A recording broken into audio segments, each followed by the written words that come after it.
Well, good evening. Welcome to Mission. How's everybody feeling tonight? That's good, yeah. Parent night. This is good. Free babysitting. Let's just be real. That's why you're all here. This is a good opportunity for a date night. Hey, if you are parents of junior high, high school students, we have a United night going on over there across the room. I don't see any junior high or high schools. That's good. Awesome. I'm getting some waves up there. This is great. This is going to be a great night. Well, this is our first parent night we've ever had here. And I just love that we're doing this. This is really for us in the church and the community around us. I think the best thing for this is us being able to just begin to scratch the surface around here, around mental health, anxiety, depression, despair. And we have some really great experts tonight that are going to lead us. And so here's the cool thing. We are for the next generation at this church. Like our goal and our hope and our heartbeat is to be the loudest champion for our students and for our teenagers and preteens and all of our kids here at this church. And so I would love if you would just tune your attentions to this video. We're going to jump in, and then towards the end of this, you're going to have an opportunity to text your questions. They are brave. They are going to go live Q&A, but when they come up, and let me say who they are. We have Will Hutcherson, who's going to be here, who's the author of this book, Seen, and Dr. Chinwé Williams, who is a psychotherapist. They are the experts of this book. They're incredible. So when they come up, let's just give them a warm welcome. So would you just go ahead and tune your attention to the screen, and let's go.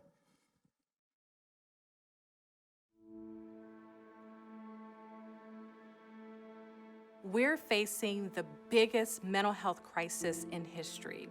Kids and teenagers are dealing with so many challenges, including anxiety, depression, and despair. I have had so many parents sit across from me and say, I just don't know what to do. I talk to youth pastors all the time who are trying to navigate how to help this next generation. And it's heartbreaking to see that so many of them have had one or more teens in their community attempt or even complete suicide.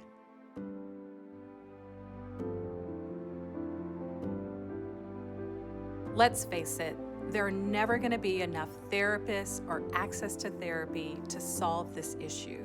So when an opportunity presented itself to write a book that could give parents, youth pastors, small group leaders, teachers, and coaches practical tools to help heal anxiety and despair in kids and teenagers, we just knew we had to do it. Listen, as a parent, as a pastor, we don't have a lot of time. One of the things we wanted this book to be was really practical and really accessible. It's a 2-hour read. Everyone has 2 hours. And yes, it will give you tools that will help you, but most importantly, it will give you hope. And that's the most important thing, because we can't believe that this generation is too far gone.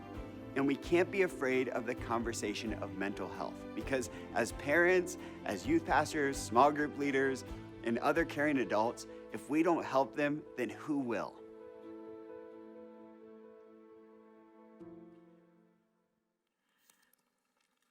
Well, hey everybody, welcome. Welcome. Hello, we are so excited to be here. You guys, I just arrived in your beautiful city today. I came all the way from Atlanta, technically Cumming, Georgia. Anybody familiar with the Atlanta area? Yeah. Yay! Anybody Dogs fans? No, that's okay. That's okay. So thank you so much for welcoming Will and I. My name is Dr. Chinwé Williams. I am a licensed clinical mental health therapist, but I always start off with my primary ministry, which is my family. So I am a mom, I'm a wife. My husband and I met at UGA. That's why I'm such a big fan.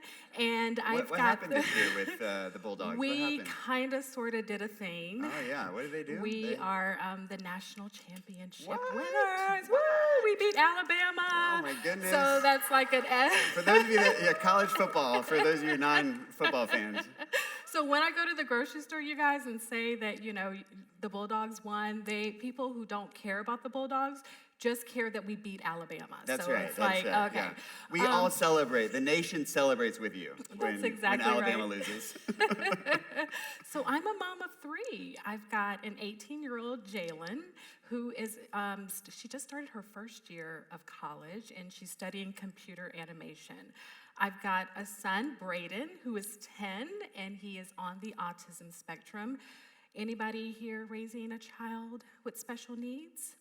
Yeah, not easy. So we know a thing or two about anxiety and frustration sometimes, right? And then I've got Noah, who is just a blessing. Yes, Noah is amazing, and he's 6 years old. So, Will, what about you? Tell us about your family. What is it about the youngest ones that are always the feisty ones? Yes. I have 3 kids as well. I have an 11-year-old boy. His name is Liam. He's actually with me today. Yes. Hanging out with us. And he always likes, pastor's kid. He always likes me to shout him out. So he waves and, And I have an 8-year-old daughter, and I also have a 5-year-old. Well, yours isn't 5, but I have a little one, a 5-year-old. Yeah, close. And same like you, Noah, you love him. Like Kinsley is my feisty one. Ball Like of energy. Yeah, I said this morning when I was sharing that when I look in Kinsley's eyes, there's something that makes me a little afraid. Like there's fire behind those eyes. Amazing. Yeah, so I've been a pastor for over 15 years, working with youth and kids, and about 5 years ago, I started a nonprofit, started working in public schools on issues of mental health, and Chinwé and I, as friends, we got together and we said, hey, you know what, with this issue of mental health, there's another kind of thing happening, and it's parents. Yeah. In this mix, trying to figure out how do I help my kid when my kid is hurting, right? Can we all agree on that? Like this is hard to navigate sometimes, and we know because we're parents, and yes, we're professionals, we're advocates, but we're not perfect parents either. Like we're human, just like you, and the temptation is, and I kind of want to give this little disclaimer. The temptation is tonight, as we talk about these issues of mental health, talk about things that you can do, practical tips to help your kid when they're facing anxiety and despair. The temptation is to think of all the times that you blew it, right? Like the guilt. Anyone ever struggle with parent guilt? I'll raise my hand super high. All the times I've blown it. And we want to just encourage you, don't go down that road tonight. Like tonight isn't to make you feel bad about all the times you blew it, because we are not perfect parents, and we're human. We're all human. I'll give you a quick example of this. My wife was out of town 2 weeks ago, and I was left with my 2 oldest navigating all the appointments, all the getting to school, packing the lunches, the soccer, the stuff. All the things your wife does all the time? Exactly. And then Continue. I don't. And we were late to everything. Literally everything. And like there was a couple times I lost my cool. We were late to an appointment. I gave the lady behind the counter a little bit of sass. My 8-year-old was there watching me. And I later looked at her and I said, that's not a good example, I'm sorry, But at the end of the weekend, like towards the end, I go, guys, I just need to apologize. Like I have not parented that well this weekend. I just haven't. And would you believe this little 8-year-old girl goes, didn't you write a book on parenting? I love her so and much. then they laugh in my face. They just laugh in my face. I'm like, unbelievable, unbelievable. So writing a book to help parents doesn't make you a perfect parent either, just so you know. And so all that to say, you don't have to be a perfect parent. No. You just have to be an intentional parent. Yes. So Yes. one step at a time. And that's what we're going to do tonight. We're going to talk about just intentional things that we can do, because we are in a little bit of a mental health crisis. And it is needed more than ever for us as parents and caring adults, grandparents. I assume some of you, not that you look old, but I assume some of you are grandparents. That this is a wraparound approach, that we need counselors, we need therapists, we need schools and churches and community, but there are things that we can do as caring adults, as parents, grandparents, that we can be a part of this wraparound experience, and that's what we're going to be talking about tonight. Yes, absolutely. So I am a therapist who's been practicing for 18 years. So I started my career as a school counselor at the high school, and I saw depression. I saw stress and anxiety. I saw kids having premarital sex. Can we be real today? Right? Well, I didn't see it. I heard about it. Yeah, that's a good differentiation. Let me be clear. That's really important. I heard other kids talk about it. What Okay. kind of school were you at?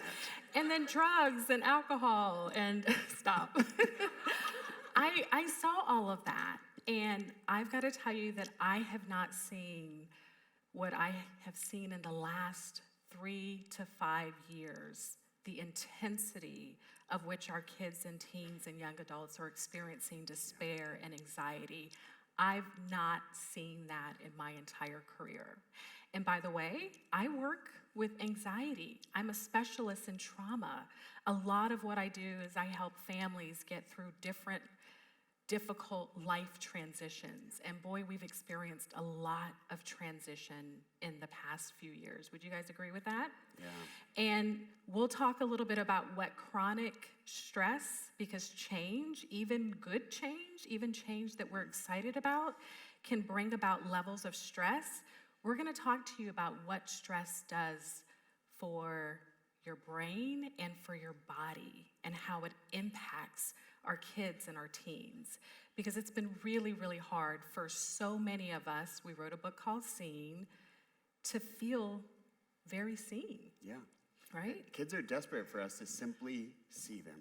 Yeah. Isn't that true? And really, we could say we all are. We're all desperate for people to see us, and not just see us from the surface level, but see deeper, right? And so this is so evident with the trends that we even see today. Yeah, totally. So let's just take a step back. So we have talked a lot about division and polarization, and that's exactly what the media and some political pundits would have us believe. Now, I don't entirely disagree with that, but as a mental health therapist, can I tell you what the kids and teenagers and families that I'm counseling are talking more so about? Not so much division, but more so disconnection. Yeah. And if you think about it, the last couple of years when we've been so desperate to be seen, we haven't felt seen really that much. So some of you might be thinking, okay, especially during lockdown, I saw enough of my family, right? I saw plenty of my kids. I saw a lot of my spouse. But we weren't being seen. We were surviving. So do you know during the last 3 years, there has been record numbers of divorce. Divorce has spiked. Domestic violence has spiked. Hotlines, crisis hotlines are like through the roof. I think they rose something like 890% in 1 year. So people weren't feeling seen. Again, they were in survival mode. There was extreme fear, right, and loss. So fear of our health, fear of our safety, loss of security, loss of loved ones. Some of you in here may have experienced that on a really personal level or walked someone through that experience. And we've also seen a lot of people lose hope. Yeah. And see, that really hurts Will and I because we're all about hope. So we're going to talk a lot about hope and what you as parents and caregivers and friends can do to help this next generation that doesn't feel very seen, because truthfully, none of us have felt really seen. But I want to talk to you a little bit about how to see your kids and see beyond what they're sort of showing you in the moment, right? Let me share a couple trends with you. Yeah. So Chinwé just shared a few trends in the last few years. But the reality is prior to the COVID-19 pandemic, prior to the lockdowns and everything that we're already seeing, we've been in a mental health crisis. Like, this has actually been rising. It's getting a lot of attention now. That we actually started writing the book Seen prior to COVID. Yeah. because of the trends that we are seeing. So let's share a couple of those with you. And by the way, we share these trends. They're a little heavy, but our intention isn't to burden you, but we want you to be aware and knowledgeable of what's taking place.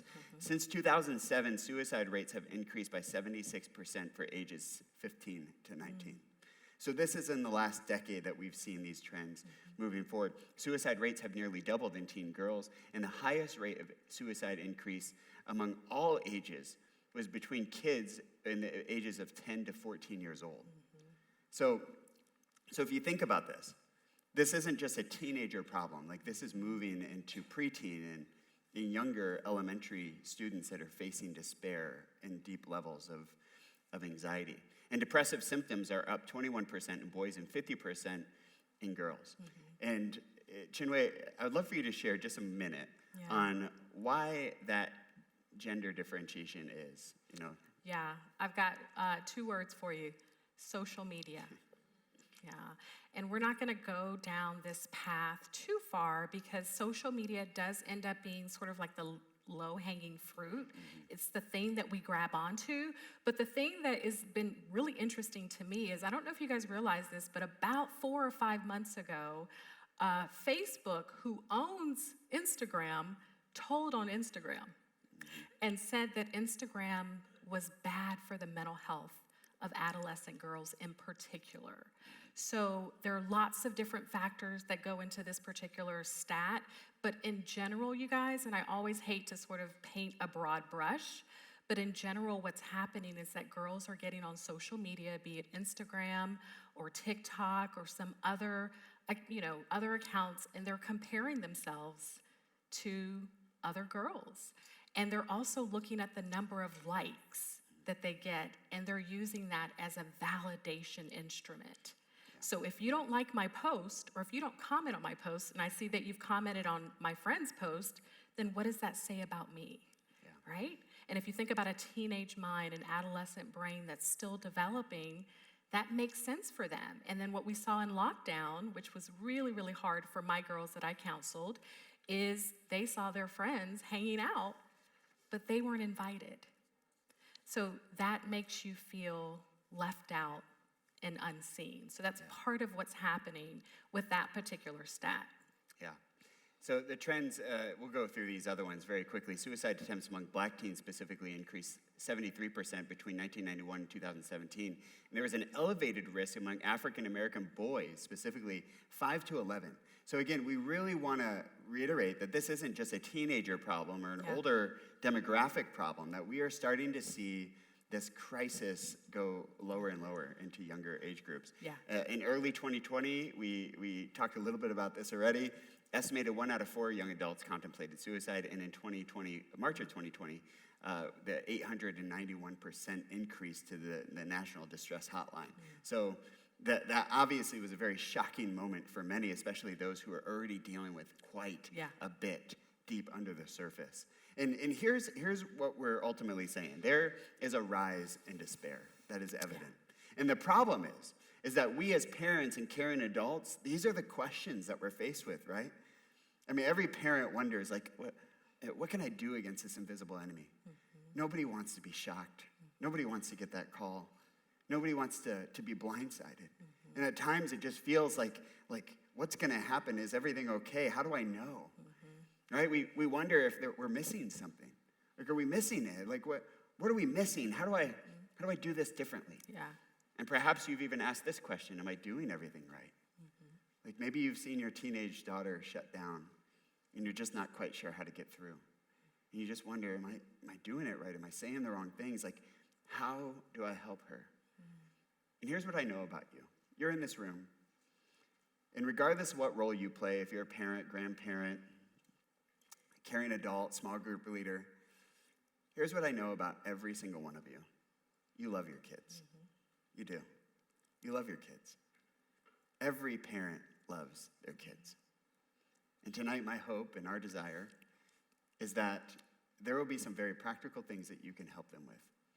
And so as we start off into giving you this knowledge, I want to kind of give you a little bit of a synopsis of kind of the neuroscience to this, just to give you a little bit of a better picture of what's happening in the brain Because if we can understand a little bit more about what's happening in the brain, then perhaps we can find out some solutions to this. So we're going to break down the brain very simply into two parts of the brain. Now, your brain is made up of a lot of parts, so this is definitely an oversimplification of the neuroscience. But you have essentially two parts of your brain. You have the right side of your brain, which is your emotional processing, and the left side of your brain, which is your logical processing. In a healthy brain, you kind of feel emotions, and it kind of shifts over to logical processing, and it goes back and forth. The problem is that when we experience stress or trauma, especially stress, chronic stress over time, cortisol, stress hormone, most of you have heard of it, kind of floods the brain. And this can overactivate the right side of the brain where your fight or flight or freeze mechanisms exist. Over time, this can lead to this alarm and this 911 mode, this survival mentality. And what actually happens, I want you to picture this, is imagine the right side and the left side of the brain kind of detaching. Mm-hmm. Another way of thinking this is think of despair as a dispairing between the right and the left side of the brain, where the emotional and the logical are just not connected, and despair rises. And this is one of the most difficult things that someone can face. Another way of saying this is an emotional detachment.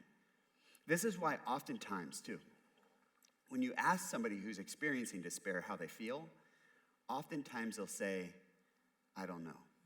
Or they'll say, I feel numb. Because in order for them to put their feelings into words, they need the left side of their brain where their language processing is. But when the brain is detached, they just can't do it. Yeah. And this is a very difficult place to be in.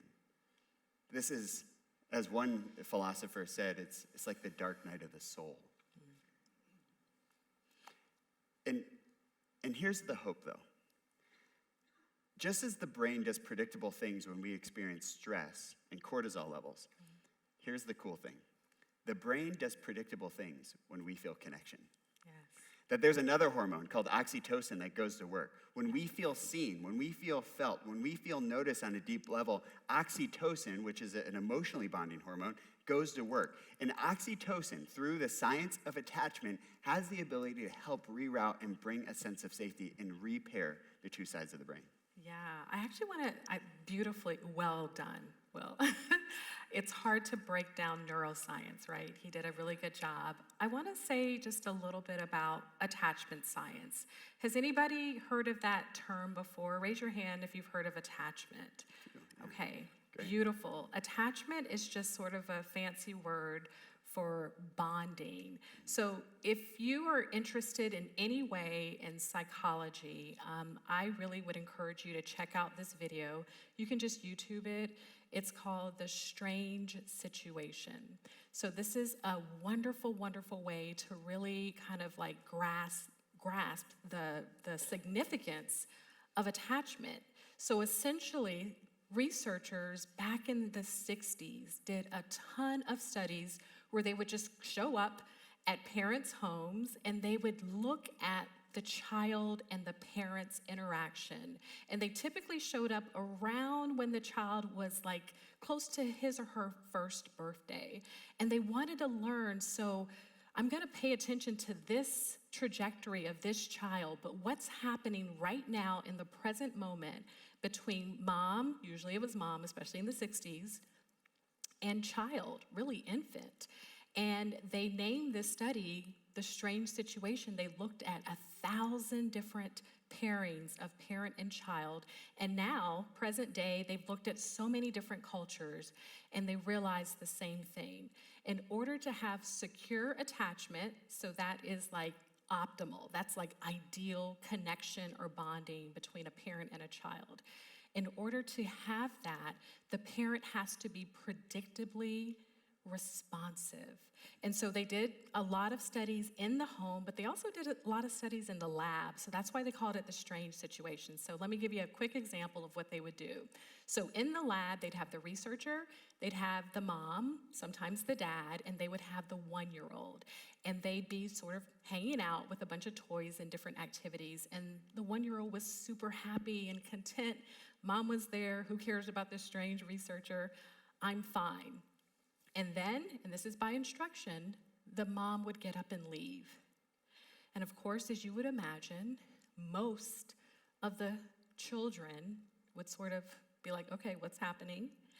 And would begin to show levels of distress. And so in a lot of cases, the child would go over to the door, start scratching at the door for the mom, banging at the door, completely in tears until the mom came back. And when the mom came back, what do you think happened to the child? He or she settled, right? Pretty quickly. And then once he or she settled, guess what happened immediately afterward? The child went back to playing with the toys or the activities. And that's what researchers defined as secure attachment. So this is what I want you to hear, parents and caregivers and loved ones. When your child is securely attached, and by the way, the research says not a perfect parent, but just the fact that your child can cry and know that you're going to be there to respond by hugging, by feeding, by changing the child's diaper, responsiveness in some way starts to settle the child's nervous system. And then here's the cool thing. That is the secure base from which that child can then explore the world. So researchers tell us that about 2/3 of children are securely attached. So as a trauma therapist, I've seen a lot of kids who've had a lot of difficulties early on. So that wouldn't be secure attachment. So when people ask me, what do kids need? I always say they need togetherness that's not threatening. So some kids have that, right? But the kids that have a parent that's fairly consistent, not perfect, we're gonna keep saying that, are the kids who have that secure base from which to begin exploring the world. So now, don't just think about a 1-year-old. Think about a 5-year-old. Think about a 15-year-old. Think about a 25-year-old that can go then explore their world, find their relationships, find their career path, knowing that they had a secure base. So That's right. you can probably tell I love this stuff, but I'll shut up now. You're Can you say great. shut up in a church? You're doing I'm so a great sorry. job. I'll hush now. You're doing great. And the what you just illustrated, it starts young, yes. But because of neuroplasticity and the fact that our brains are constantly changing, this kind of work's still ongoing. That secure attachment can be created. The connection can influence the brain in positive ways. Oxytocin plays a part in this. Yes. And so when you have a brain in despair, connection can actually influence healing in a big, big way and actually bring us back to healthy processing. Yes. So here's the good news. The good news is the brain can heal from despair. And that's good news, that there are things that we can do to help influence healing when our kids are facing despair and anxiety. And that's what we're going to kind of settle into. And we're going to give you 5 connection tools. We don't have enough time to go through them exclusively. We do have the book Scene available in the lobby today. This is a short read. If you're not a reader, we made this for you. We really did. And the audiobook. And the audiobook, yeah. It's really short. We wanted this to be so accessible to every parent, even if you're not an avid reader. We wanted this to be simple and practical so you can actually apply it to your life. We won't be able to get through everything exhaustively today, but I promise you, you'll find some hope in this. But we're going to give you all the connection tools in this session and kind of go through them briefly. But these connection tools, show up, see them, just listen, speak life, and develop grit, will actually do the things that we're talking about. They will influence attachment and ultimately influence connection. And I actually want to just share very briefly before we jump into the tools. Let's be honest, there are certain factors that are going to influence our children's development, right? Factors that are completely outside of our control, such as their temperament, such as a difficult event, such as a trauma, right? Such as a developmental challenge. I mentioned that my child has autism, so his needs are very different from Noah's or Jalen's, right? So certain things are outside of our control. But friends, what makes this so exciting is that this is actually what we do have control over as parents and loved ones and caregivers and grandparents. So yeah, buckle up. I think you're gonna get some good stuff. All right, so if you have something to write down with, we'd love you to take some notes. You can pull out your phone. We won't find it offensive. Just only open your notes, though. Promise? All right. Not Facebook. All right. Yeah. Let's jump in. Let's go through these tools. We're going to start up with Show Up. And this one seems too simple to matter, but this is the beginning of the pairing process. This is the beginning of the connection process, that we have to simply show up in order for connection to take place. Now, let me pause and say something about digital connection. Our brains don't respond the same way to digital connection as we do to face-to-face connection. There's a lot to do with that. There's eye contact, appropriate physical touch. It all releases different chemicals and different things. There's even pheromones. That's getting crazy on us. But Mirror you know, neurons. What's that? Mirror neurons. You're right. We're gonna talk about those, I think, right? So that you can't get that in the same way. Yes, FaceTime is helpfuler, but it's just not the same. That we have to be present. We have to be face-to-face in order to start these connection processes. So what does that look like? We're just going to talk about two simple ideas when it comes to showing up. The first one is to show up before they ask you to. What this means is that we just have to create a rhythm of connection. So what could that look like? How do you keep your teenager just kind of talking, even if they're not talking about the thing, but they're still talking about something? What could it look like to have like a weekly date night or a weekly event that you kind of have together? We've even known some parents that have had like conversation couches. You know, it's just a couch that is only for conversations in their house. There's no phones, and if you're sitting there, you know, you might be reading, but it kind of cues the kid that they can come and just sit down and talk. When we do that, when we create these rhythms of trips or rituals, if you will, we create moments to simply show up before they really ask us to, that we create pockets of connection. And we really need this. We need to slow down and create these rhythms because we are moving extremely fast as a society. And so we have to show up and slow down.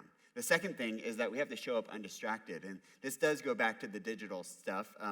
To be honest, we as adults like to give teenagers a hard time about always being on their phones, don't we? But if we're honest, we can have just as much of a digital addiction as the teenagers, can't we? Yeah. And so what does it look like for us to really show up and give them our undivided attention, to have a no-phone zone, like to really be completely present? We know some teenagers that have even said, like, I'm desperate for my mom or dad to just put the phone down or turn off the TV and just have a conversation. Mm-hmm. Or even one girl, I remember, she said, my dad's always slapping his wrist to turn off his Apple Watch. So we have to show up. We have to show up before they ask us to, but we also have to show up undistracted. Mm-hmm. And potentially even say, you know, I'll add one more too, like, it's not always going to be convenient for us, right? Yeah. If you have a teenager, they always want to talk about deep life things at midnight. Yes. Isn't that true? Yes. And so we just have to create some space for that. And I know it's hard, but showing up is a big part of the connection process. Because when we show up, they feel loved. Love is the result of presence. Mm-hmm. And so when we show up, they feel loved. Yeah. So the next one is see them. Let's think about that for just a second, right? The whole premise of this is we all need to feel seen. So as it relates to this particular tool, what we're talking about here is seeing beyond the behavior that your child or your teen is presenting in the moment. So looking beyond the behavior and seeing what's underneath, what the emotion is beneath that. So I'm actually thinking about a story that I want to share with you. So I mentioned my 6-year-old Noah, who actually is a gem, and we are so, so, so grateful for him. I am a working mom. I'm a working mom. Dad is a working dad. And so 2 days out of the week, Noah gets to go to after school. He actually really does enjoy it. But he's a first grader. Last year, it was a Thursday, so he goes Tuesday and Thursday. And it was a Thursday, and we typically like to pick him up like around 5 o'clock because we don't want to be that parent that's like rolling up at 6, let's be honest. But after school goes until about 6:30, but my husband and I are like, nope, we're going to try to shut everything down and go pick him up. That's way too late for a 5-year-old. So he normally gets picked up at 4:30. You guys, I had a late client. I had a lot of stuff going on that afternoon, and I rolled up at the school right around 5 o'clock. But I was excited because I had a plan for Noah. We were gonna go to this arcade place. You guys have it here. What's the name of it? Somebody mentioned, Allison mentioned it. What's the name of the big arcade place you guys here? Main Event, thank you. So we have one too, right? And I set up a play date with he has another friend named Noah. And I had another little treat for him. I was so excited to see him, and I pulled up, and he came out, and I was like, hey, buddy. And he was like, hey. And he sort of walked slowly and head down. And I was like, okay, well, this is not the greeting that I normally get, right? So we get in the car, and I'm just talking a mile in a minute. How's everything? What's going on? I have something for you, don't you? He says nothing. And then I'm like, no, what's going on? He goes, leave me alone. And have you ever had a child that had, that line between naughty and disrespectful? Well, Noah had a big foot on that middle line. And I was like, wait a second. And it was sort of that same thing where he just was not himself. So we finally get home. I get out of the car. I open up the back seat. And I remembered I was a therapist. I was like, and not just a mama. And I was like, okay, buddy. I leaned in, and I go, what's going on, babe? And he proceeded to tell, first he said nothing, and I was like, I'm here. I really want to know what's going on. And then he shared with me that there was a friend at after school that had picked up the wood chips at the playground and kept hitting him with it, and I could see it in his hair. He's got real big hair, and I was like, okay. And I said, how'd that make you feel? And he was like, I was really upset. And I was like, okay, tell me more.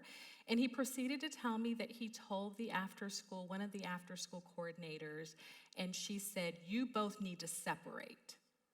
And I said, and how did that make you feel? And he said, well, I just didn't think it was fair because it wasn't me that did it. So he was upset that she separated both boys. And I said, what do you need right now, Noah? What do you need from me? What can I do to help? And he said, Mom, true story, he goes, Mom, I need a hug. And he actually was in tears. And so I hugged my little boy, and I could just feel his body decompress. Right? Blood pressure down, his breathing started to normalize. And I was like, oh my gosh, it's Thursday. You guys, he's 5 years old, right? And he had a rough day, and I was late, right? So some of this is on me as well. And so the point here is that our kids at 5, at 10, at 15 are gonna exhibit really rough behavior sometimes. And what if we were able to pause and really investigate what's happening beneath the surface? So when you have a 12-year-old girl who is screaming, and I hear this from parents, and sometimes the girls are telling me in therapy, they're screaming that they can't find their outfit that they want to wear to their friend's birthday party. And they're just pitching a fit, and again, towing the line from naughty to disrespectful. What can our response be other than reprimanding or reminding them that they should have, been more organized or been a better planner, right? We do that. What if we were like, okay, they're having a moment, and let's pause. Let's meet right brain with right brain. Let's meet them where they are emotionally, because we know that their brain is activated. So that's not the time to parent with logic, right? That's the time to meet them exactly where they are and maybe help them find another outfit or try to figure it out. So that's not always easy to do, but that's what we're talking about when we say, see them, see beyond the behavior, look at the emotion. And again, a teenager, we don't know what pressures they're carrying. When we look at the suicide rates and the depression rates, we don't know the shame that they're carrying about some decision that they may have made that was poor, right? So if we paused and really engaged them, we would probably learn more. So friends, it's hard when you are in despair or having high anxiety to find those feeling words. So with my son, his mom's a therapist, we worked on it a lot when he was little. So Will and I are huge fans of the feeling wheel. So if you've never heard of this, I've been using it in therapy probably for about 5 or 6 years. It has exploded in popularity, and I am so glad, because something powerful happens when our children and us, when we're able to access emotional language for what it is that we're experiencing internally, right? The research is actually pretty clear. Being able to name your emotions helps to tame your emotions and actually helps you to regulate your emotions. So pull out a feelings wheel, have your child or your teenager pick out what they're feeling, because let's face it, most kids, especially teenagers, they're either happy or pissed off. But there's an array of emotions here, right? That's what I tell them. Let's pick something else, right? Yeah. Let's sit with it and pick something else. And the common emotions are hungry. When our kids are activated, so when they're really upset, the common emotions, mom and dad and grandparents and friends, hungry, angry, lonely, tired, embarrassed, ashamed. So let's see beyond the behavior, because when we see them, our kids feel understood. That's right. And going off of that same exact idea, from seeing them, we just listen. And Chinwé, I love your story about Noah, because what you did is you paused, you saw beyond the behavior, and then you asked him some key questions. How did that make you feel? And then you listened. And you even said the phrase, "tell me more," which, by the way, one of my favorite sentences, "tell me more." That's a powerful cueing tool to just simply put yourself in a posture of listening.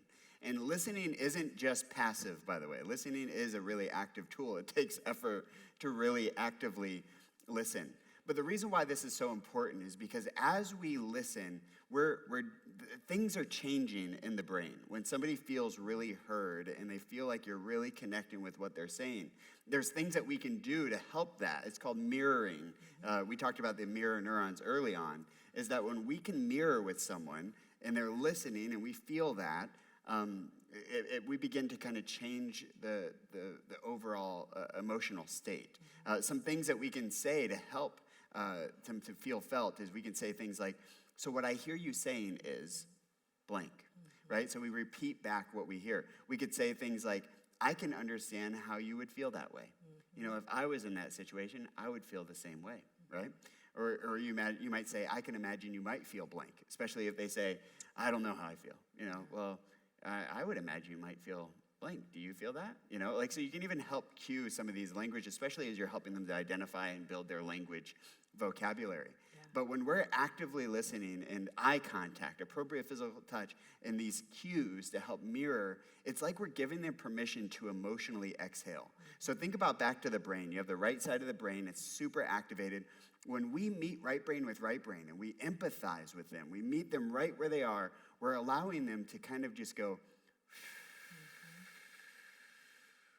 and emotionally exhale out some of that energy from the right side of the brain. You're shifting it to the left side of the brain, and you're processing it outward. When we don't do that, that's where it builds up. That's where we can have that anxiety that starts to really build up and compound over time, or feelings of despair and all sorts of things. So listening can help that emotional exhale and kind of release those built up thoughts on the right side of the brain. Can we practice that? I love it when we practice it with the group. Can we do that? Sure, yeah. You guys want to practice? Yeah. Oh, I love you guys. So right. Game. Yeah. Let's do it. You want to do it? Yeah, go ahead. Oh, you want me to do it? Yeah, sure. Okay. So this is sort of what we're talking about. I'm going to stand. If you guys want to practice, you don't have to. Do me a favor and take in a really big, deep breath. I'm going to try to do it with you, okay? Let's go. Okay, hold it. Hold it. Hold it. And now release slowly.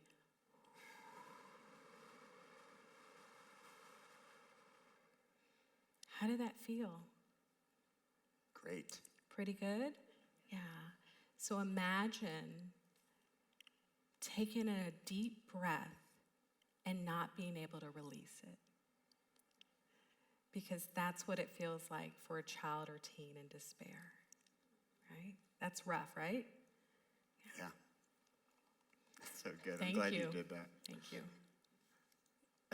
It's such a powerful illustration to just help you realize like how it can just build up, right? Mm-hmm. And when we allow that pressure release, we're allowing our kids to feel seen on a deeper level. Yeah.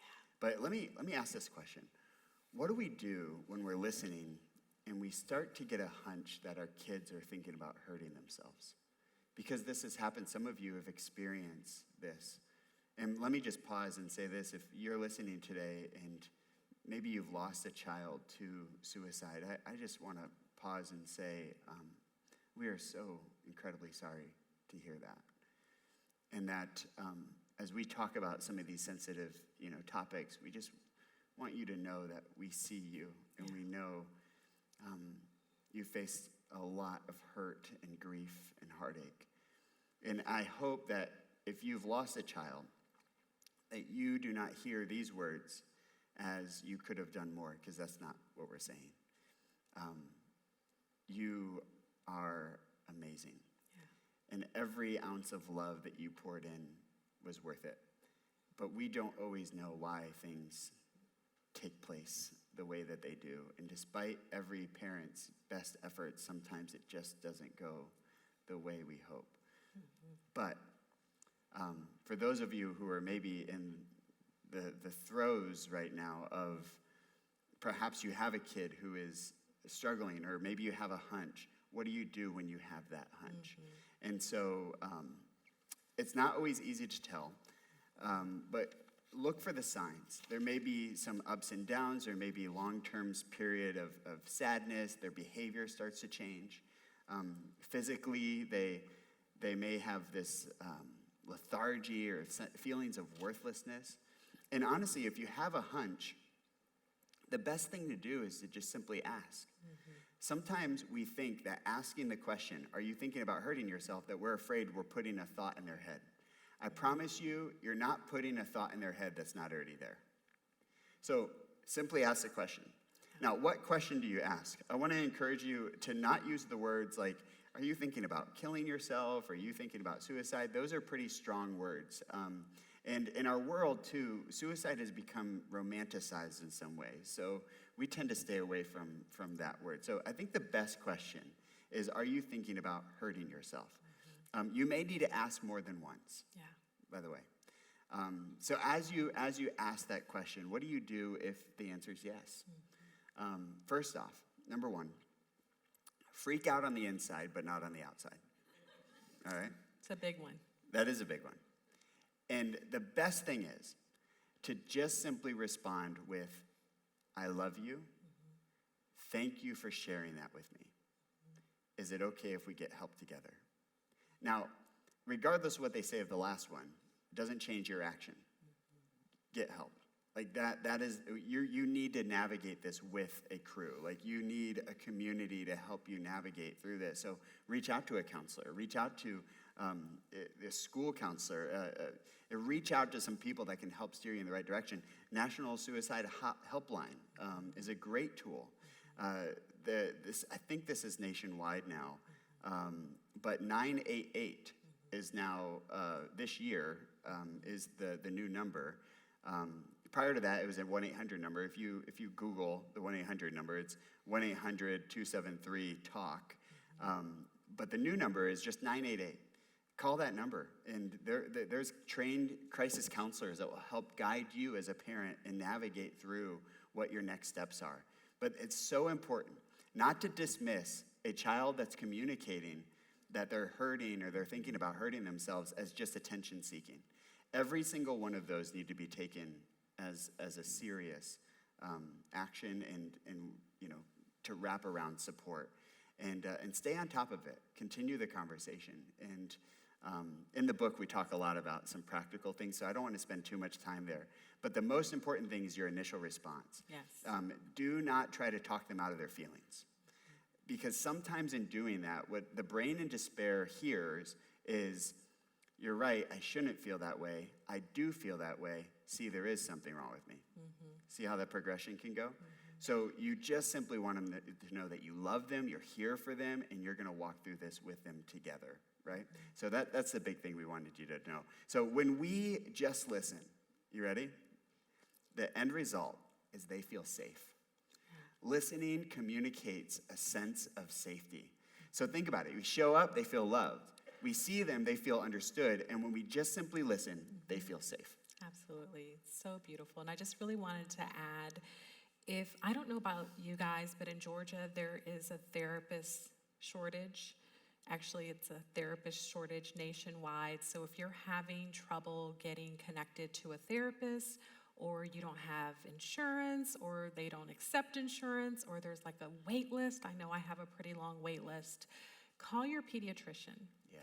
Call your primary care doctor. Pediatricians are actually trained to complete mental health screening tools because there's such a big need right now. So please do not give up, even if you're like, I don't even know where to find a therapist. Your pediatrician can help you find one, and they can actually screen out any major issues or tell you what your next steps should be. And honestly, if it's really like imminent, like there's imminent danger, just go to the ER. Like go to a children's hospital or even a regular hospital. Yes, 100%. Okay, friends, so after we just listen, we speak life. We speak life. What does that even mean? Well, let me give you an idea of what happens for a lot of young people, especially teenagers and young adults. They are plagued with a barrage of critical, self-defeating, upsetting, and negative thoughts day in and day out. And my friends, it's getting younger and younger. I had a really good friend call me just last week asking for resources for her 6-year-old who could not figure out a Lego toy or something like that. And he proceeded to say, I hate my life, I want to kill myself. At 6 years old, and he probably doesn't realize what he's saying, but she mentioned to me that he's been really hard on himself. So, did you realize that we think more negative thoughts than we do positive thoughts, even neutral thoughts? We have between 60 to 80,000 thoughts per day, most of which are negative. And it's harder to disconfirm the negative thoughts because of the negativity bias that's wired in our brains, because it's wired to prepare us for threat, right? So good things, that's great. Something threatening coming my way, I'm paying attention to that. So that's how the brain works. But for a young person whose brain is still developing and who's still trying to figure out who they are, right?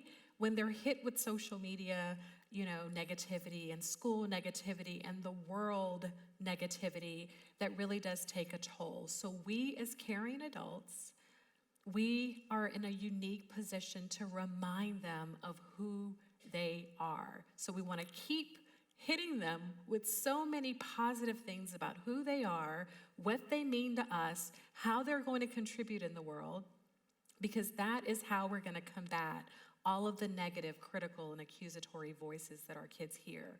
So Speak Life might be something that you're really excited about, but Will and I will share with you that the other tools have to come first. My parents are like, yeah, I can do that. I can be a great cheerleader, but we have to pause, we have to listen, we have to see beyond the emotion first. So we can speak life by saying just anything that you know about your child or teen that is unique about them, right? We can say, I'm proud of you. We can say, you're amazing. We can say, wow, you just really, on the field, you were just, a beast. Or we can say to them, I love the way that you stuck up for that person in your classroom who didn't have any friends. I love the fact that you sat with him or her at lunch. That really makes me happy. Or, boy, you were such a leader on the field. So it's not so much about the outcome or the output. It's about something that you've noticed within them that shows effort. And so the 3 things I say about speaking life is keep it simple, right? Keep it brief, and make an impact. And then the other piece that's really, really important, if you're looking for a tool, even, as a therapist, I teach parents to do this, is to get rid of ants. So ants are automatic negative thoughts. We just talk about how we have so many more negative thoughts, even more so than neutral thoughts, right? And so ants can be fumigated, okay? They absolutely can, and here's a tool that I use, and Will and I talk a lot about this particular tool. It's called Think, all right? So here's the tool. You teach your child, and I see a couple of young people, I see a few young people in here, use this tool. I'm telling you it works. When you start to get some of the negative thoughts, because negative thoughts will impact your emotions very quickly, interrupt that. And you interrupt it with this acronym, THINK. You ask yourself, this thought that I'm thinking right now, is it true? Right? That's the T. H, is it helpful? I, is it inspiring? Because most of the things that we think and say about ourselves are less than inspiring, right? N, is it necessary? Some of the fears and the what ifs about the future. Is that going to help us right now in this moment? If it's not necessary, then we think another thought. And then K, is it kind? So there's so much research right now on self-compassion. Like I'm talking about hardcore research and how self-compassion, because we do it for other people. We say, you got this, girl, or don't talk to yourself like that, or it's okay, mistakes happen. But do we do it for ourselves? Do we offer ourselves the same level of compassion that we would a friend or a loved one? So ask yourself, is this thought that I'm having right now even kind? So when we show up, they feel loved. When we see them, they feel understood. When we just listen, they feel safe. When we speak life, they feel worthy. Yes. That worthy is the result. And we're going to hit this last one fairly quickly for the sake of time. But the last tool is to help them to build grit. So after we do these connection things, this is the grit part. Because at the end of the day, the goal is to have resilient kids, correct? We want them to overcome negative obstacles, the obstacles of life. We want them to be able to overcome these things. So we need resilient kids. They need to have grit to push through life because the world is tough, right? Now, let me pause and say this about grit, that some of you, you're shaking your head and you're like, finally, you're talking my language, right? You're like, we don't need all this feelings jumbo gumbo stuff, right? Like, we don't need cupcakes and ponies. We need grit. And I get that. Like, Did you say I get that. cupcakes and ponies? I did say cupcakes and ponies. Just checking. You know? Because maybe you're here and you're like, the world's tough, you know? And that's the problem with these kids these days. They're just too soft. They're all up in their feelings. Well, let's talk about that for a second. Because I get it. And I get that this idea of like, well, what happened? Because when I was growing up, that's not how it went. Like, and that's true. But what we have to realize is that the way that we grew up and the way that kids are growing up now are completely different in terms of the social structures that we had. Yes. So if you're over the age of 50, chances are you can't think of a single person in your high school who contemplated or completed suicide. Most of the time. Now, usually I might have one 50-year-old that goes, I can think of one person. But for the most part, it's hard. You ask a kid or a teenager now, and chances are they can think of someone. So the world is different. There's something else taking place. A lot of this has to do with connection. You had micro moments of connection on a consistent basis. After school, you went to your friend's house and spent time with your friends hanging out, face to face. And when you were in 9th grade and you experienced a disappointing event, you went over to your friend's house. Like Chinwé, maybe you went over to your friend Sarah's house. Tabitha. Tabitha. You went over to Tabitha's house. After... Somebody broke up with me. Someone broke... Who? Give me a name. Tell me his real name. Give me a name. He who shall Tyrone. not be named. Lord more... No, Tyrone, sure. Tyrone. Yeah, sure. And he broke your heart, Yeah. right? And you went over to Tabitha, and you're crying, and Tabitha's like, he's trash. Like, girl, don't you worry about him. Like, Yeah. right? Like, there's more. Like, look at Dante. Like, Dante, like, These names, Will. yeah. Yeah, uh-huh. And what happened is you felt seen. I did. She said, he can kick rocks. That's what right. She said. Yeah. That's right. No, you're Mm-hmm. feisty. She said something else. But you felt loved. You Yeah. felt empathy. And the thing is that was face to face. Our brains interpreted it different ways. Now that same thing's happening, but it's happening over text message. Our brains aren't interpreting it the same way. So it's not that kids aren't feeling empathy with one another. It's that our brains aren't receiving it. So we still feel lonely Yes. at the end of it. Yes. So you had a different social structure that cued your brain to releasing positive hormones. We're missing that now. Yeah. So I'm not saying, by the way, don't go home and tell your kids, like, we're getting rid of everything you have, a phone, okay? Like, Don't do that. I'm just saying that we have to have more connection. Yeah.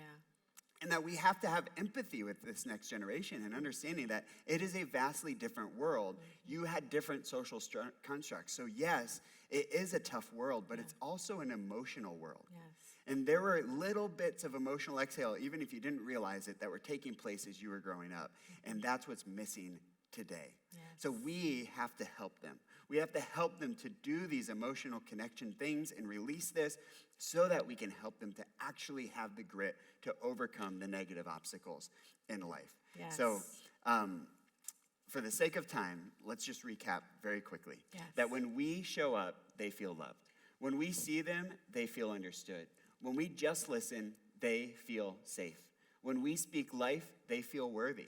And when we help them to develop grit, you know what they feel? They feel empowered. Yes. They feel empowered. Yes. And so here's what's amazing about these tools. Every single one of us can take a step, right? Every single one of us can apply these tools just a little bit. Now, I'm going to pause and ask Jared, how much time do we have? Fantastic. Oh, yeah, Q&A. Thank you. So we are going to wrap up, and we want to just do a little exercise with you as we close out our time. And we are going to have Q&A at the end, so feel free to text in your questions. If you guys want to put that, oh, there it is, that number up there. And we will look at your questions. We're going to do our best to get through a few of them. We won't be able to get through all of them. Yeah. And just know that we will be at the end of this. We'll be in the foyer. We're happy to, if you buy the scene book, we're happy to sign it or just talk to you. We'd love to hear your story. So we'll have some time to connect. Yeah, but before that, I want to give you sort of a peek behind the curtain of what it would be like if you were in therapy with me. You ready? Okay, buckle your seatbelts. Actually, I would love if you feel comfortable to either close your eyes or lower your gaze. I want to do a quick exercise with you. So I invite you to take a step back and go down memory lane. Remember that moment when your child was just a newborn baby. Go back to the very first time that he or she opened their eyes and looked into yours. Remember how often you stared at your sweet little baby. Remember how you would drive really, really slow and kind of scoff at other drivers whizzing by like, what are they doing? Remember when you would place your baby in the crib for the very first time, checking on them as much as you possibly could with your exhausted eyes. Are they still breathing? Wait, was that a sneeze? Is that a cold? Is she allergic to the dog? Do we need to call the doctor? Now that little baby is a teenager, and your heart is still the same.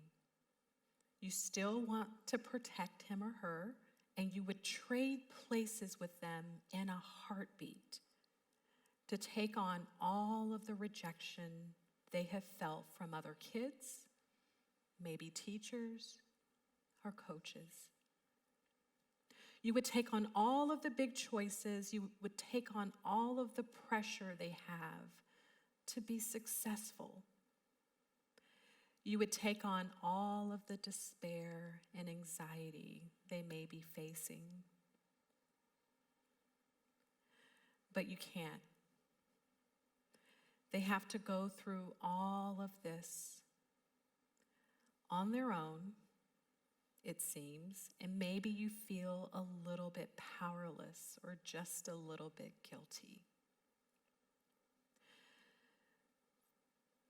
But the best news is that you can't take all of that on, but you can be there with them.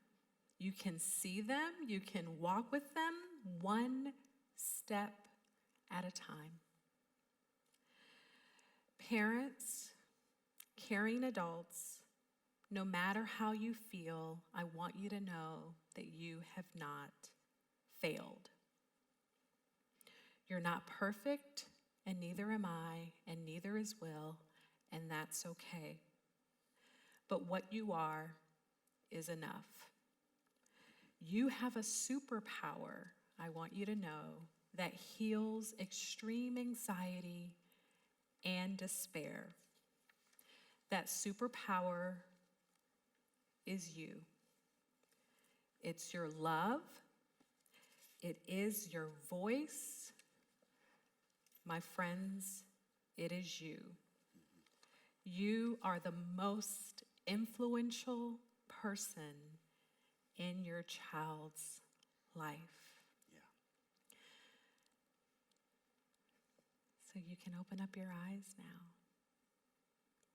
It's you. It's you. It's you. So we're going to jump into some Q&A. And like I said, if this content's been helpful for you, I encourage you to pick up the book Seen. There's so much more that we discuss in this tiny little book.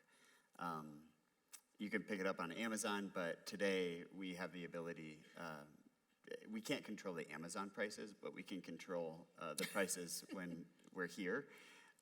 So today it's about $5 cheaper here than it is on Amazon. And so we'd love to make that available for you. And we'd also love to let you know that you can feel free to follow us on Instagram. Is kind of where we live most of the time on the social media world. So feel free to follow us. We're going to jump into some questions. And Chinwé, I'm looking through some of these questions as you were doing that exercise. And I think the question that I want to start off with is, how do you start conversations when they don't want to talk? Because we get asked this one a lot. Yeah. So we can't force the conversation. No. So what do? You got a teenager, doesn't want to talk. How we direct the parents? Yeah, well, I think it's really important to know that you are the best student of your child. Nobody knows your child more than you. So just depending on your child's temperament, depending on their personality, that's really going to dictate how you handle that, right? So my little Noah is a talker. So he's like a fireball. So even when he says nothing, I know that there's something that he wants to share with me, right? So me pressing just a little bit more is going to really enable him to open up. But you're right. Like if you have a teenager, not all teenagers, but some teenagers are more private, especially with difficult emotions, especially if they're not sure how you're going to respond to those emotions. And sometimes they want to protect you, right? So you ask the question, hey, how's it going? Right? Say, you know what? Sometimes I have bad days. And if you're having a bad day, this is where you're modeling that you are human as well. So sharing that in the home is going to alert all the kids in the home that this is something that we can talk about, that we don't have to be perfect, right? We're all human. So just having that as an example in the home is really helpful. And you ask one or two times, and then you let them know that the door is always open. And you just continue to pay attention and you check in. And what Will and I always say with teenagers is doing the across the table thing, especially with guys, just doesn't work well. What tends to work well really with all genders is going on a hike. right? Having those conversations when it's not expected to have a serious conversation. In the car works really, really well with guys especially. And when I was a school counselor, I would walk around the track, and I am telling you, the guys on my caseload especially, I'm talking about 14, 15, 16-year-old guys, would just open up so much easier than if we were sitting across from one another in the office. Yeah, that's good. This next question is, what age do you think we should have our kids on social media? It's hard to navigate when all their friends have it and their kid's the only one. So, how do you navigate that? And I would say, I think the appropriate age for social media is 35. So, I would agree. yeah. Do you agree with that one? You like that one? Yeah. Yeah, she likes that, yeah. It's probably not practical. This is a hard question. It's a tough It's really one that we can't answer specifically. However, I will say that so much of their social structure is in social media, especially as they get older. The more you can delay it, the best. Yeah. And then I would say it's not that these are going away or even that we want them to. Okay, think about the automobile. The automobile was not safe when it first came out, right? But we've had automobiles for over 100 years. So now we have automobiles that park themselves, they have airbags, like they drive themselves, like, right? We've made them very safe. We have seatbelts now. We didn't have seatbelts at some point. We've had these for 10 years, over 10 years, just a little over 10 years. So there's not a lot of seatbelts yet. These aren't very safe yet. We don't completely understand how they're affecting our brains holistically. We just know that there's some pretty key indicators that they're not always good. Yeah. However, it doesn't mean that they're completely bad. So I think the biggest thing is helping our kids to have boundaries, teach them seat belts. We need to create our own seat belts. The hope is that there will be a little bit more regulation, and the conversation about digital addiction will actually be a real conversation, not just a don't talk about Bruno conversation. You know what I mean? All the young parents are like, so that's the hope. But in the meantime, let's create some conversations with our teenagers about what does it look like to have boundaries? What does it look like to have these seatbelts in this area of social media and technology? That's good. All right, this next question is, actually, let me find it. So how do you best work with these steps when your kiddo has issues with self-regulation? So 6 years old, possibly on the spectrum. And that's why I think this is a great conversation. Yeah. Because we've talked about this in the past, that these tools need to be applied differently, especially potentially with kid on the spectrum. Like how we apply them matters. Yeah, 100%. So this is where I would say get support fast. So even as a therapist, I've been in the field for 18 years. My oldest is 10 years old. You guys, when we discovered that he was on the spectrum, I was like, I have no idea what to do. Read the books. I taught developmental psychology. I taught about autism. I had no idea. And autism, just in particular, I'm just going to speak on that. When you've seen one child on the spectrum, guess what? You've seen one child on the spectrum. So there's so much variety. There's so much nuance in the presentation and the manifestation of the symptoms. So get support. That's number one. Emotional regulation is something that every single child needs. So I actually would start, regardless if your child is, has special needs or not, I would start with emotional vocabulary. So I cannot speak enough about the research that speaks to emotional literacy, helping your child to be able to emotionally regulate. And it starts with us. So that's the piece, right? If we're able to emotionally regulate, and let me tell you what that looks like, because I work really hard to be patient with my kids, but I am not perfect. But sometimes I have to say, okay, I'm gonna walk out of the room. So I put myself in timeout, right? And then when my child says, what's going on? What's going on, Mom? Is everything okay? I'll say, Mom needs a timeout. Mom needs a break. And then I'll take a couple of deep breaths, I'll take a walk, I'll distract myself with a book, and then I'll come back and address him when I'm calmer. Our kids are not great listeners, but they're excellent observers, right? So they're going to pick up so much more on how we behave and move. And then lastly, this is the psychologist in me, parent-child interaction therapy.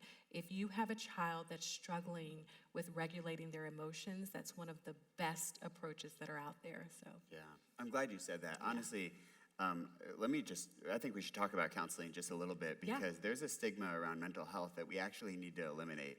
Going to counseling doesn't mean that you're broken or there's something wrong with you. I like to think of counseling as like you just want to grow. Yeah. Like, so if you want to grow, go to counseling. I'm a big fan of counseling. Like, it is very helpful. And getting your kids into a specific space where somebody's helping to navigate some of these things is very good. Now, I say that to something we've already said, that there is a kind of a crisis even amongst therapists, that we don't have enough. yes. So we get that, but take some attempts there. Try to find some places where you can get into therapy, because it's definitely helpful. This next question isn't necessarily specifically kid dependent, but I thought this was interesting. I wanted to hit on this because I want to reiterate a principle. So this individual shares that when they were 9, there was an event. Later on, they were diagnosed with depression when they were 28. And the question is, can an untreated 19-year depression be healed in the brain after so long? And you see why I love this question, Yeah, I love and it. why I want us to talk about it, because it does relate to our kids. Oh, yeah. Yeah. Do you want to start, or? Well, sure. Yeah, I'll just kick it off. No matter where you are, no matter how far, how much time it's been, no matter, and this is true for your kids, the brain has this amazing ability to change and morph. It is not fixed. No. It is neuroplasticity, is this principle we've already talked about. It can be shaped and molded, that grooves and pathways within our brain can be refound, and chemicals, and depression, by the way, is a lack of serotonin in the brain. We know that's a key element of depression. And so there are ways to increase serotonin. Actually, antidepressants increase serotonin. That's kind of the whole purpose of them. But there's natural things that we can do to increase serotonin as well. Connection being another one, by the way. Oxytocin, we talked about oxytocin, but honestly, serotonin is another connection hormone that's kind of related in the same. So yes, your brains can heal. No matter where your kids are, your brains can heal. It can change. It is not fixed. Yes. So that's the good news. This is why we always say, by the way, there is always hope. Yes. There's always hope. Yes.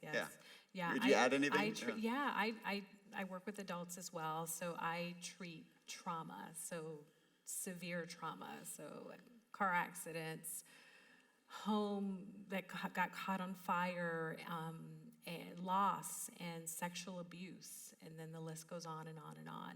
So that is something that I actually want to just emphasize, that trauma, it can be inherited, it can be individual, it can be collective trauma, such as what we've experienced in our world the last 3 years, but trauma can actually be reversed. It can absolutely be reversed. And what Will is saying about depression is 100% true. Through connection and empathy, we can actually rewire the brain. We can change the physical structures in the brain. So one of the least talked about approaches to working with depression is all about relationships. So one of the first questions that I would ask that individual, if he or she were in my office, is, tell me about the nature and the degree of your relationships, right? So depression can absolutely be chemical, but oftentimes there's something that's lacking by way of relationships. And another epidemic, remember when epidemic was a big word before pandemic? For real. Not just the youth mental health crisis or epidemic. Guess what we were dealing with as mental health advocates for 10 years or more? A loneliness epidemic. Yes. So I'm on a soapbox, I'm gonna get off right now, but that's what I wanna ask is, what is the degree of your closest relationships? How Yes. close do you feel with people? And is there repair? Has there been a rupture in the relationship that needs to be repaired? There are so many questions that are coming in, by the way, and I wish we could answer all of them. I want to say that there's some questions that are coming in, like for instance, even the parent side of what you talked about, like how do you as a parent care for yourself, and Oh gosh. and then even anxiety specifically. We talk about some practical things with anxiety. Connection helps the anxiety, issue they may be facing.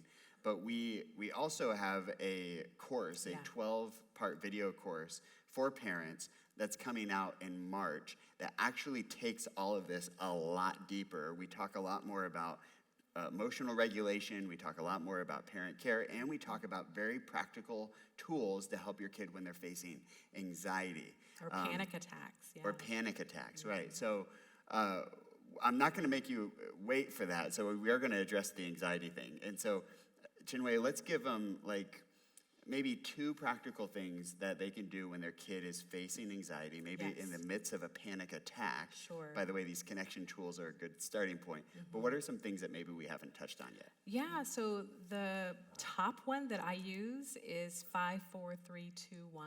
So if you yourself, and by the way, more people have mentioned that they started having anxiety and panic attacks in the last 3 years, and they've never had it before. So if you yourself as a parent are experiencing this, or your child, 5, 4, 3, 2, 1 is the best tool for when you're in the midst of an emotional attack or a panic attack. So this is how it goes.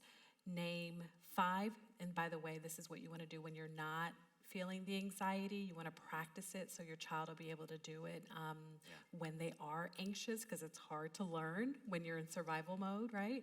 But it's 5 things that you see. So the way I would do it in my therapy room is name 5 things that you see around you in my room right now. So they would say, I see a cup, I see a piece of paper, I see you, I see a clock, right?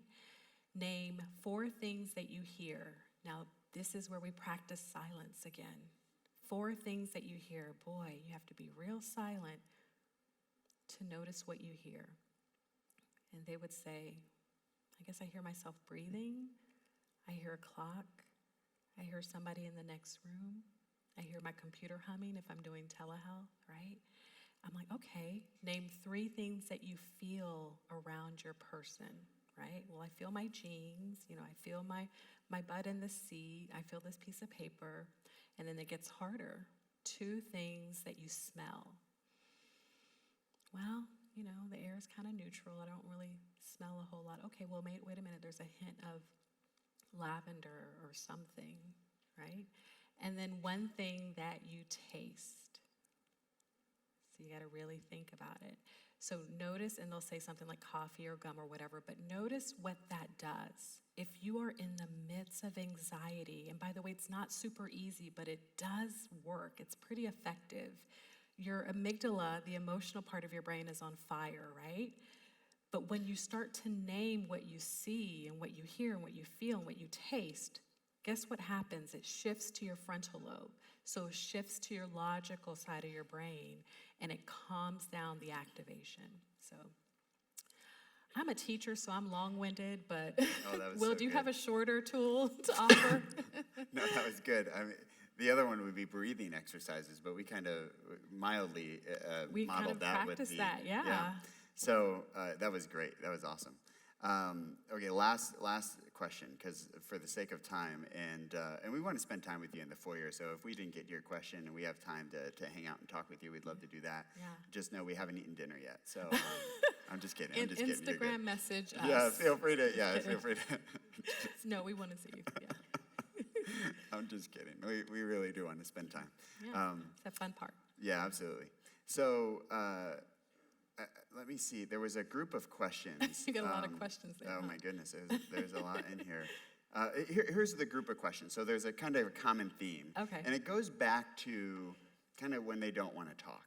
So there's a few that, okay, he doesn't even come out of his room, right? He's super shy, locks himself in his room, So they're just these barriers. So when you're facing that disconnection barrier, are there any things that we can do to kind of help that, go forward? And my first thought went to, if they're in their room, just show up in their room, Oh, right? yeah, we talked about that. The best you can, But again, your kid, and just sitting with them and being present. If they're into video games, try to get into video games a little bit, and get into their interests. But anything else you would add to that? Yeah, I mean, I think, you hate the word rules, right? But if you establish routines and rhythms that around this time of the day, we're going to spend time together as a family. So dinner is something that immediately comes to mind. But in my family, we have Williams Family Board Night. And I sometimes don't want to participate. I'm not going to lie, right? But I do, right? I show up. I'm not a board game girl, but my kids love Zingo and Sorry and all the games, and they really get into it, and my husband really gets into it, and it ends up being super fun, but I'm not always in the mood. So what is that you can show up for that's not your thing and that's kind of inconvenient, but it's something that your child really, really loves, even if it's, going to Starbucks and getting a coffee. But of course, if you're able to establish family routines where this is non-negotiable, at 6 o'clock, we all sit down for dinner. 8 o'clock on Friday, before you go off and do your thing, let's just check in and see how everybody is doing, right? So that's helpful. But with a child that is suffering with depression, it's hard. I'm not even gonna lie. And that's where sometimes you have to pull in help. Get the coach, get friends, get a neighbor. Sometimes your child will respond to that individual, and if it's really serious, then we really do need to bring in professional support. Your child just may not have the energy to get out of the room. That's right, yeah. That's great, and let me give you one little tidbit. Great board game, by the way. Which this one? Is I need less another serious. one. You ready? Okay. It's called Throw Burrito. Really? Yeah. Is that a thing? Anyone ever played that? Throw Burrito? Okay. Yeah, I'm telling you. He's a jokester, so I your don't know. kids will love it. Your kids will love it. Would I love it is the question. No, but your kids will love it. Always sacrificing. Fantastic. Okay. It'll be just a great game. Throw Burrito. Jared, you got to get that in the youth group. I'm telling you. Do you guys do that? Okay. There's even extreme ones. It's fantastic. I'm not even gonna tell you anymore. The Just do it. joys of being the only girl in the house. Yeah. My daughter Jalen's in college right now. Well, guys, thank you so much for being here tonight. Yeah. Just the fact that you're here, your Yes. presence communicates so much, and we want you to know you do not have to be a perfect parent. There may be times you've heard something that we've said, and you're like, I did not do that right, And again, we have that too. Even when we say this, we're like, well, I can also tell you a time where I blew it. And that's okay. In fact, let me give you this last little bit of research. Yeah. That research even shows that healthy emotional regulation and building healthy emotional regulation in our kids, that we don't have to emotionally respond correct the majority of the time. Yeah. In fact, the research shows us that even 2 out of 5 times is enough to help build emotional resilient kids. Winning. 2 out of 5. Who gets hope out of that? Like who? That's 2 out of 5. encouraging, right? 2 out of 5. This is why we really do mean it. We're not just giving you a little motivational little snippet of you don't have to be a perfect parent, you just have to be an intentional parent. No, the research shows us this, that you don't have to be a perfect parent because you'll never be one anyways. But if you could just be an intentional parent, and shoot, 2 out of 5. I'm good with that. Right? You guys with me? Awesome. Well, let's stand up together, and we'd love to meet you out in the foyer. Again, thank you so much for your time, your attention. Thank you all so much for being here. Take Can care, we give it everybody. up for Will and Chinwé? Thank you all so much. Thank you. We've just heard some amazing things. There's so much more to this. I want you to know that there's a couple of resources that I want to point you towards that we are going to email everybody who registered for tonight, future opportunities to connect and have some of that information. But one of the things that we wanted to prompt you towards, two things tonight, is that we talked about the importance of youth having those healthy connections. We've created a special event at the end of February. It's February 25th, 26th, 27th, right here at Mission, for teenagers, 7th through 12th grade, to form some of those relationships and connections. We call it Best Weekend Ever. Some of you guys have already, some of you guys know it ends up being the best weekend ever every year. Like, it gets better and better and better, but it's a great starting point for some of your youth that may need some more of that connection. It could be a great place. So if you will stop by the hub in the lobby right afterwards, we have a couple of volunteers out there. And if you register in the next 24 hours, there's a special discount for those of you who want to register your young person for something like that. The second is that for parents in the room who want to dive in deeper, there was one thing that they talked about tonight, temperament. How many of you know that every kid is a little different? They've got their own special, unique temperament. Every single one of you do as well, okay? It's very odd to find somebody that's like, you're exactly like this other person. So for your kids and for your teenagers, it would be very helpful if we understood their wiring a little bit more. And so we have a study that's coming up in March. If you go to missionaz.org, it's right on the main page. You can register to be a part of that 6-week study. And we'll be walking through what it looks like to help communicate well with your kids and your teens based on their unique wiring. Do you think that would be helpful for some of you guys in the room? It's absolutely. I have 3 beautiful girls, 12, 10, and 2. They are all so different. Very different. The 2-year-old is testing us right now, okay, in so many ways. And all the change that we're talking about in society and things like that today, we address so many different issues on a daily basis. We need connection with other parents to help walk through that as well. So this study is not just sit and listen. It's form connections yourselves with other parents who are going through the same things that you are. So I wanted to prompt those 2 things. Stop by the hub in the lobby, and they will help you out with answering those questions. If you would like to register, you can go to website missionaz.org. Thank you so much again for being here tonight. I want you to know that we love creating spaces for things like this, and this is the first of many nights to come. So thank you again so much for being a part of tonight, and we look forward to seeing you again in the future. God bless.